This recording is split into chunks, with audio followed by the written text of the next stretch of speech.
Alright everyone, today we'll be making cronuts. A cronut is a croissant donut. It's basically a croissant that's fried in oil and has the sort of like taste of a donut, but the consistency and the texture of a croissant. So we're going to start off with 4 cups of bread flour, some salt, some brown sugar, a little bit of cinnamon, and we're also going to add a pack of instant yeast, fast rising. We're also going to add some baking powder. This is to help the cronut dough rise up. For the liquids that bind the dough together, we're going to use 1 whole stick of melted butter, and we're also going to use 3 egg whites. So you want to separate the egg yolks from the egg white. Definitely don't want to add any egg yolks here, but we're going to save the egg yolks because that's going to be used for our donut glaze. We're going to use a total of 2 cups of half and half. However, you want to pour the half and half 1/2 cup at a time and mix the ingredients together with the half and half. This is to avoid getting too much liquid into isolated spots. So you're going to keep adding 1/2 cup of half and half and mixing the dough together, and then using your hands after the dough is well mixed to form the dough into a ball. Keep working the dough for a total of 5 to 10 minutes. I recommend actually working dough for at least 10 minutes. And the second step we're going to do is pound a block of butter into a square shape, about 7 inches across, 7 or 8 inches. And we're going to go ahead and freeze this block of butter. You can also just refrigerate it, but if you choose to freeze it, make sure you defrost it for a little bit after taking it out when we work with it the next day. For the dough, we're going to place it in a warm area and just let it sit for about a couple hours and wait for it to rise. We're going to go ahead and make the glaze for our cronut, and we're doing this because we don't want to waste the egg yolks. Now you can make this on the day of, but because we already have 3 egg yolks separated out and ready, I went ahead and made it, and we can always just refrigerate the glaze and heat it up on the day of. So we're going to start with 1 whole cup of Nutella and add in the 3 egg yolks. We're going to add in a couple teaspoons of cocoa powder, and finally a whole cup of half and half. And we're going to stir this Nutella mixture over medium heat until the mixture is completely blended. You can adjust the sweetness of the mixture by adding sweetener. I use monk fruit sugar, as that is no calories, and you're going to want to heat it and simmer it until it turns into a glaze-like consistency. After 2 hours, you'll take the dough out of wherever storage you placed it at and punch the dough to make sure all the air is out of the dough.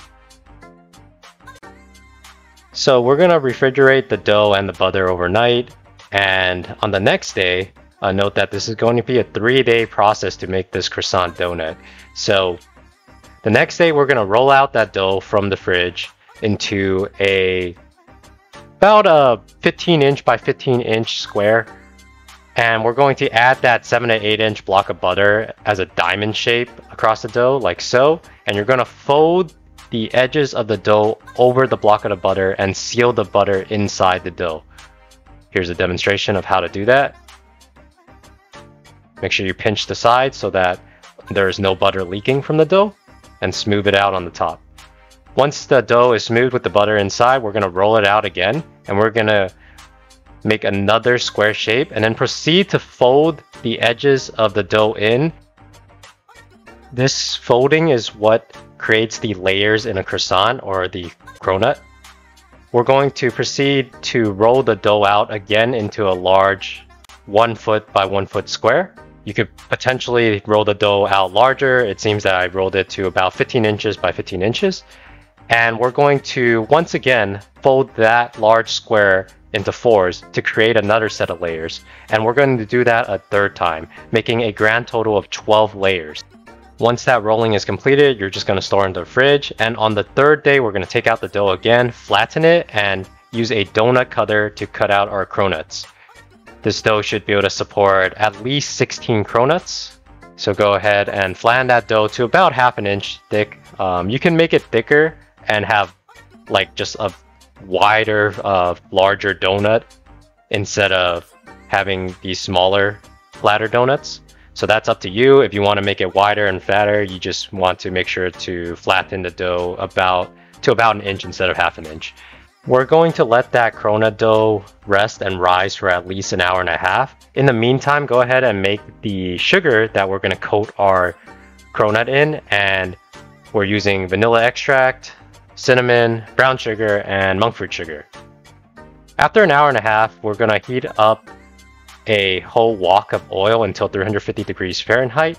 Once the temperature hits 350 degrees Fahrenheit, you can go in and fry 4 cronuts at a time. Fry each side for about 1.5 minutes until golden brown. And you can take out the cronuts, make sure to drain it of all the oil. I would recommend using a tin foil container as well as a frying rack to help drain the oil out. Once the oil is drained and the cronuts have cooled a little bit, you can cook the next batch, and while the next batch is cooking, you can go ahead and coat the cronuts in our vanilla cinnamon sugar mix. So coat it thoroughly, both sides.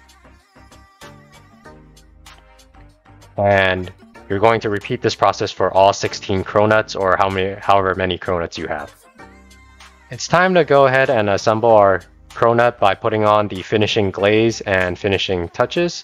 So go ahead and reheat that Nutella glaze and blend it until it's smooth. Then apply a thick coating of Nutella glaze over the top of each of the cronuts. For the finishing touch, we're going to add crushed pecans into the vanilla cinnamon sugar that we made. And this will add a bit of a crunch, an extra layer of crunch and saltiness to the cronut, giving it a multi-dimensional flavor. I've tried it without the pecan crunch, and the pecan sugar crunch on the top really just brings the whole recipe together, brings this dessert to the next level. And everybody who ate it also said that that pecan crunch was a nice finishing touch. So here's the completed cronut. This was absolutely delicious. I made this a total of 3 times because I had to practice it 3 times. The 3rd time I used in a friendly cooking competition, and I placed first overall. So I highly recommend you guys try this recipe out. If you like this video, please go ahead and subscribe to my channel or give me a thumbs up. It helps a lot. Thank you for watching and have a great day.